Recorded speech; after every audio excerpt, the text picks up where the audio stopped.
Let's come back home now and let's have a look at the rollout of the renewables. We know what it's doing to Australia. What it's doing to Western Australia is particularly bad because they're wanting to build a whole stream of renewables in the wheatbelt, which is one of the most productive areas in Western Australia, because the wheatbelt happens to be on the line where they have the big transmission lines already for high tension power.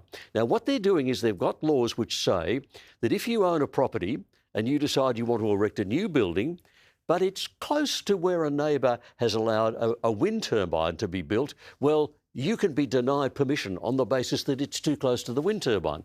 What this is all about is noise pollution.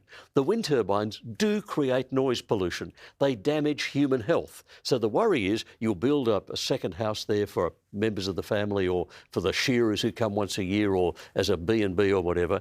And if it's too close to the wind turbine, they will complain about the noise, and then the wind turbine will have to operate less. And so we have to protect the wind turbine by not allowing you to build there. I mean, I don't understand this obsession with the wind and the solar and the rest of it matters more than anything else on the face of the earth.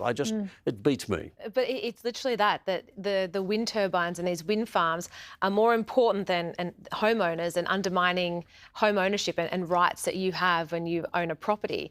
And the sheer cost of all of this as well, you know, another $20 billion, which is going into the wind farms. I just think there's so many other ways that we could be looking at options without going and ruining our beautiful natural landscape and the land out there with wind turbines. And now that you can't even build on your own property. Well, that's what they're essentially conceding, that these wind turbines are so disruptive that in order to prevent noise complaints and complaints from other residents, we are going to limit your ability to use your own land for what you want because you're going to complain about the wind turbines, because we know they haven't even been built, but we know that they are that disruptive. That doesn't sound like a good deal to me.